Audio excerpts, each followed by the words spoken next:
وہ تاریخ 12 جولائی تھی جب فیصلہ آیا تھا 8/5 کا. حکومت کو اس کے بعد یہ محسوس ہوا کہ ان کے موقف کی حمایت کرنے والے اکثریتی جج سپریم کورٹ میں موجود نہیں ہیں.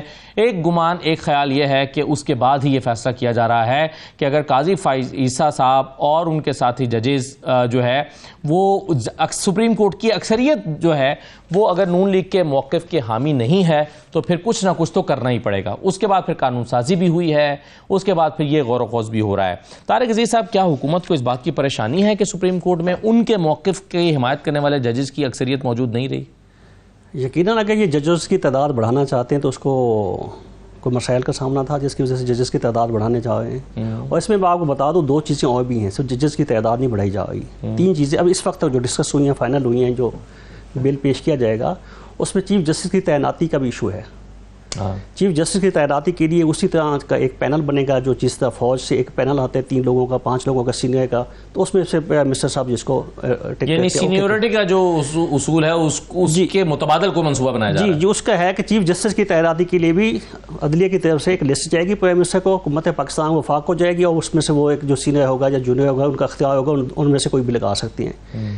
اور تیسری بات اس میں یہ بھی ہے کہ جو نظر ثانی کا جو ہوتا ہے، ایک بینچ پہ فیصلہ دیتا ہے، تو پہلے یہ ہوتا تھا اگر اس پہ آپ ریویو پٹیشن میں جاتے ہیں تو وہی بینچ اس کو سنتا تھا، دیکھتا تھا. تو اب یہ وہ بھی ختم ہو جائے گا، جو بینچ دوبارہ ہوگا ریویو کے لیے وہ بینچ وہ نہیں ہوگا. یہ 3 باتیں اس میں ہیں، جس کی تعداد بڑھائی جا رہی ہے، اور یہ چیف جسٹس کی تعیناتی کا معاملہ ہے، اور جو ہے جو بینچ ہے وہ سیم بینچ نہیں ہوگا، اس میں وہ لارجر بینچ دے کے یا تبدیلی ہو کریں گے، وہ لوگ نہیں ہوں گے جو پہلے ہوں گے، یا اس میں کچھ لوگ ہوں گے. اور مخصوص نشستوں کا کیا ہونے جا رہا ہے؟ مخصوص نشستوں کا اس کے لیے بھی وہ قانون سازی ہو رہی ہے. ظاہر اس میں قانون سازی ہوگی جب یہ ججز کی تعداد میں اضافہ ہو جائے گا اور گورنمنٹ کمفرٹیبل ہو جائے گی تو شاید اس کی طرف پھر بعد میں ہو جائیں گے. پہلے وہ اپنا کمفرٹیبل لیول پہ آ جائیں تو ججز کی تعداد وہی 8/5 والا جو آپ کا گمان ٹھیک تھا، کہ اس کے بعد شاید گورنمنٹ کو یہ ضرورت محسوس. تو یہ سارا کچھ کرنا پڑے گا اکتوبر سے پہلے، اکتوبر کے آخری ہفتے سے پہلے. جی اکتوبر ہو جائے گا، یہ تو ابھی ہو جائے گا. میں بل یہ شاید کل پیش ہو جائے گا. اس کے بعد پھر مخصوص نشستوں کا بھی آپ کہہ رہے ہیں اس کے بعد اس کی طرف یہ تو قومی اسمبلی میں کل ہی بل پیش ہو جائے گا، شاید شام کو سینٹ میں بھی ہو جائے گا، اور پریزیڈنٹ صاحب کے پاس چلا جائے گا. یہ اسی 1-2 دنوں میں ہو جائے گا. صحیح ہے. اس کے بعد تو اگر یہ ہو جاتا ہے مہر بانو صاحبہ، پھر کہاں جائیں گی مخصوص نشستیں آپ کی؟ کہاں جائے گا وہ پی ٹی آئی کے 39 لوگ؟ 41 والا معاملہ ابھی تک اٹکا ہوا ہے، الیکشن کمیشن نوٹیفائی نہیں کر رہا، تو یہ کیا بنے گا آپ کا؟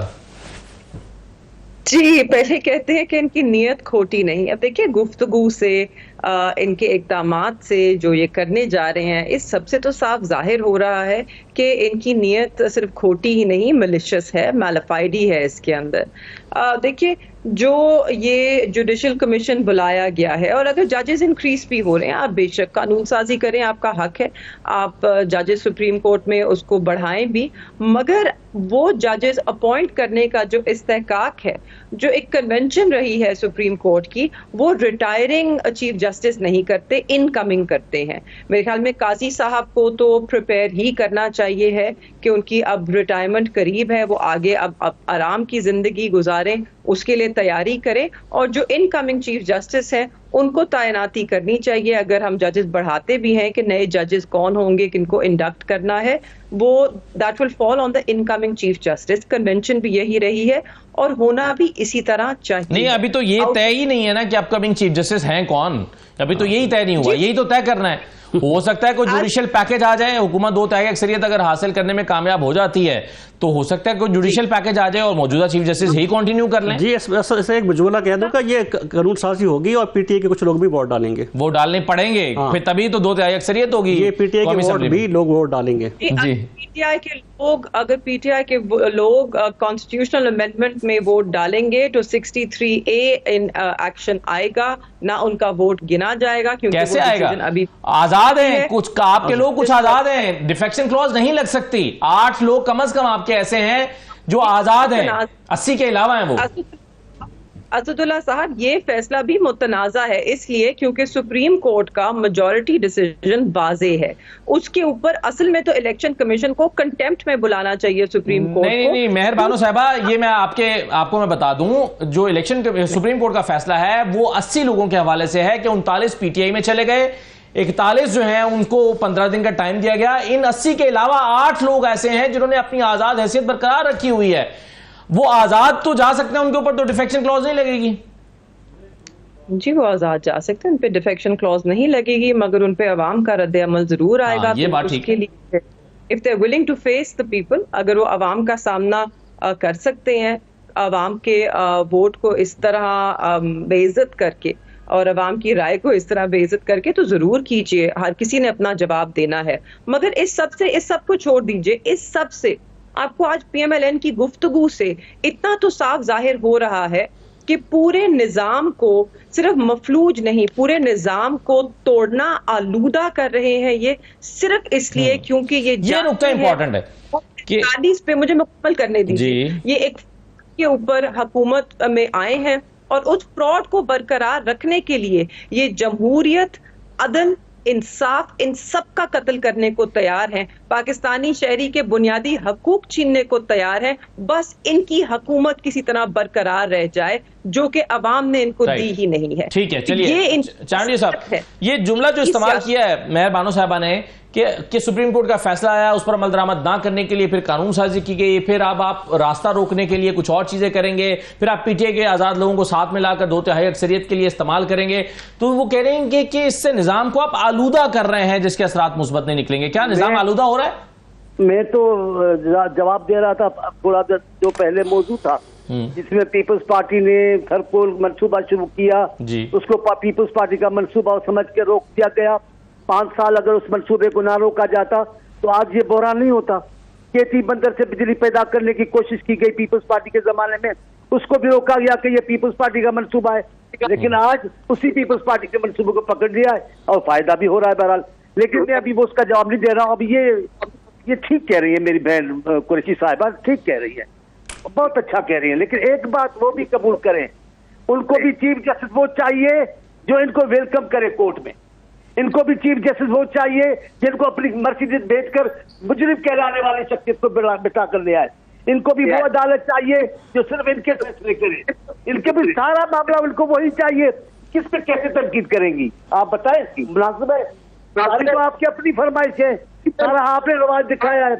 آپ نے عدلیہ کو, قانون ساز کو, الیکشن کمیشن کو, جو بھی ادارے ہیں ان کا تو حلیہ ہی بگاڑ دیا ہے آپ نے. آپ نہیں مانتے, ہزاروں لوگ لے کے چلے جاتے ہیں ان کے دروازے پر. آپ کو بھی انصاف بھی اپنی پسند کا, چیف جسٹس بھی اپنی پسند کا, قانون بھی اپنی پسند کا, الیکشن کمیشن بھی اپنی پسند کا, احتساب بھی اپنی پسند کا. یہ بات ہے, آپ بھی قبول کریں گے, یہ سارا معاملہ تو آپ نے کیا ہے.